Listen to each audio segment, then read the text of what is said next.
Bem-vindos ao nosso canal YouTube e Falando Nisso de hoje, com o segundo volume da série Psicanálise e Política.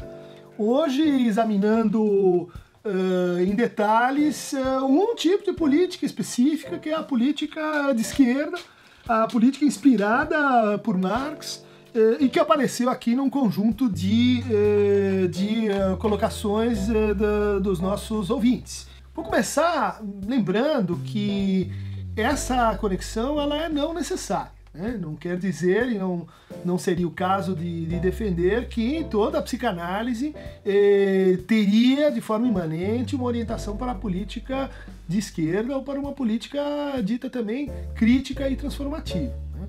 Mas, considerando essa distinção entre o campo do político, então há uma primeira relação da psicanálise com o campo do político, e agora uma segunda relação com dentro do campo do político, uma estratégia socialista, a gente pode recensear alguns pontos importantes dessa história, né?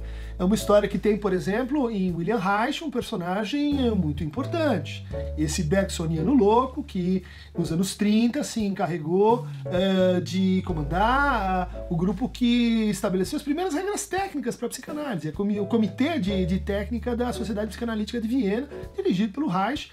E o Reich tinha essa ideia de que a psicanálise era uma prática que tinha um alcance político muito grande, porque poderia ajudar a gente a pensar o que ele chamava de psicologia de massas do fascismo, né? De como a alienação subjetiva, a nossa tendência assim, a recusar o prazer, recusar a sexualidade, recusar o desejo, ela é facilmente capturada por discursos conservadores que vão favorecer o recalque, que vão favorecer uma vida sexual pobre, uma vida sexual pouco criativa, uma vida sexual heterossexual, compulsória, genital, e que no fundo empobrece o sujeito para mantê-lo num estado de dominação e passividade.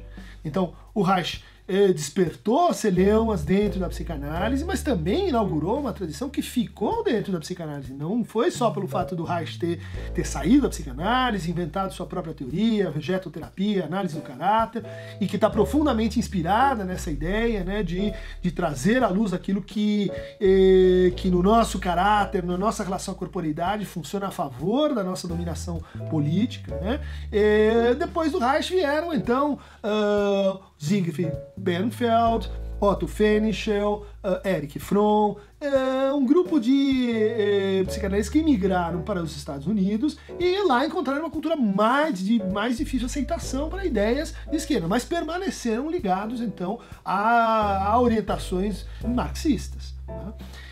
Depois desse primeiro momento, vamos chamar assim, a gente tem uma segunda incorporação da psicanálise ao pensamento esquerda e que passa justamente pela Escola de Frankfurt, né? A Escola de Frankfurt vai reteorizar a noção de dominação, vai incluir uma nova teoria do corpo, vai introduzir uma releitura do que é a consciência, e para isso vai se amparar em muitos momentos na força de certos conceitos psicanalíticos. Apesar da crítica que ela faz à prática da psicanálise, à terapêutica, que é bom não entender, por exemplo, Adorno, seria uma prática assim de submissão, de conformismo, né, como diz o Russell Jacobi.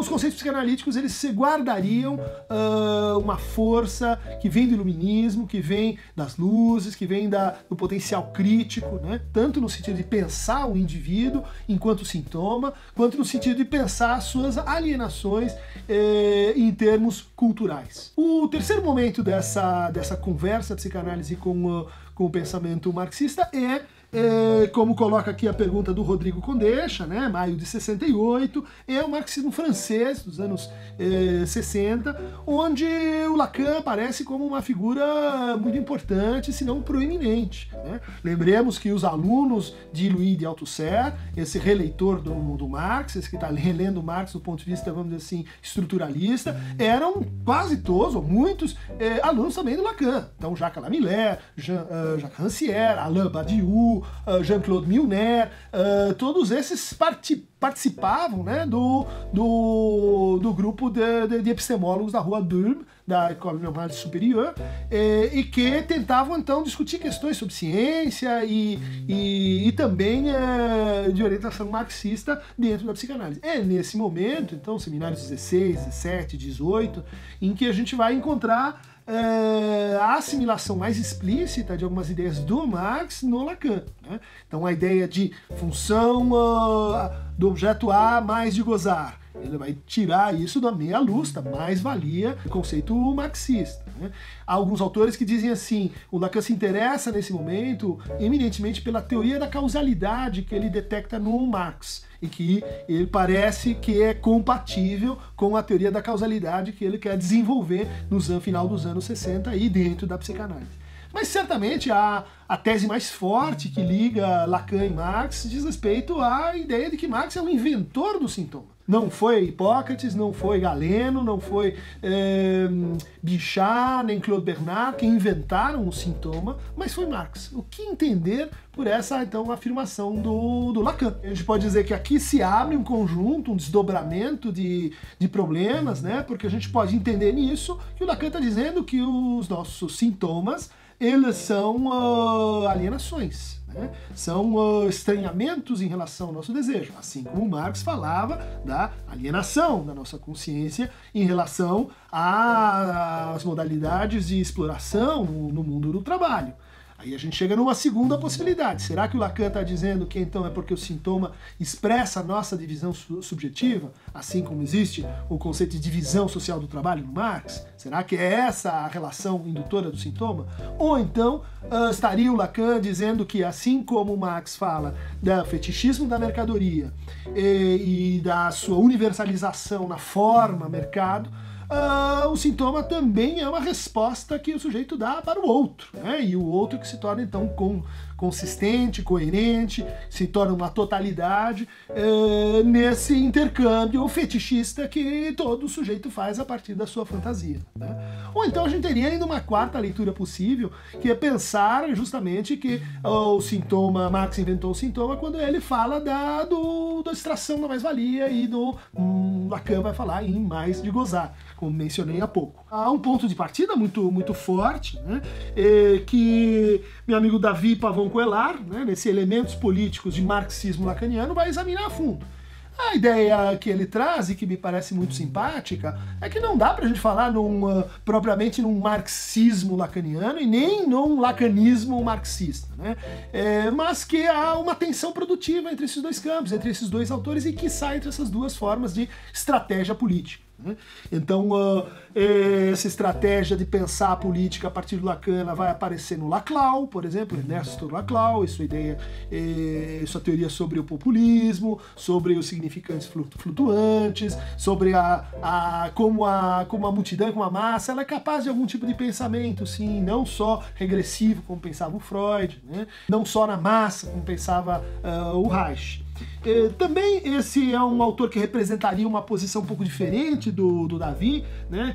Que é o Yanis Stravakakis, nesse trabalho chamado A Esquerda Lacaniana, Psicanálise, Teoria e Política, onde, para ele, Marx e Lacan estão mais juntos, formando, vamos dizer assim, uma teoria política que poderia ser associada. Uma posição terceira, que me parece também muito simpática, vocês vão encontrar em O Circuito dos Afetos, do Vladimir Safadli, com quem eu coordeno o Laboratório de Teoria Social, Filosofia e Psicanálise da USP, e que vem desenvolvendo uma leitura muito sagaz das ideias marxistas a partir do Lacan, mas trazendo também essa dimensão dos afetos e principalmente do desamparo, né? Seria possível a gente pensar uma renovação da crítica ao sentido da propriedade, né? Nossas experiências de possessão, nossas experiências de alienação, tanto no gozo quanto nos afetos políticos dominantes, a partir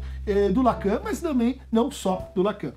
Um outro autor que pode ajudar nessa conversa é, na verdade, uma compilação, né, feita pelo Marcelo Kekia, Combate à Vontade de Potência, uma compilação de artigos sobre o Otto Gross, esse discípulo do Freud, marxista, e que parece ter antecipado essa ideia fundamental do Lacan em matéria de política, né? Que está lá na direção da cura, os princípios do seu poder, momento em que o Lacan diz: aquele que não consegue sustentar autenticamente uma praxis vai transformar ou vai recair no exercício de um poder. E a crítica imanente da psicanálise a essa formulação é de que a gente recusa, né, desde a transferência, desde o trabalho com nossos pacientes, tudo isso está baseado na recusa ao exercício do poder. Recusa a exercer sobre os nossos analisantes, quer incorporações ideológicas, dogmatizações, doutrinações, educações, né? Porque justamente estaríamos, enfim, qual seria a alternativa, né? As estratégias políticas mais à direita, elas costumam estar associadas com esse programa, né, de libertar o outro, né, de que existem alguns que têm mais saber, poder, mais condições, e elas então libertam o outro porque estão nessa posição de privilegiados. E as políticas de esquerda têm, por característica, ao contrário, dizer, né, que a emancipação ela pode vir de cada um de nós e nós não precisamos exatamente de mestres para que isso aconteça e nem de alguém exercendo o poder sobre nós, seja sobre nossos corpos, seja sobre os nossos desejos. Então tá aí, iniciado o debate sobre psicanálise e marxismo. Quem tiver perguntas, a gente vai então continuar isso nos nossos próximos Falando-nos. Vermelhos e verdes, para receber mais fragmentos vermelhos de Falando Nisso, clique no Aqueronta Movebo.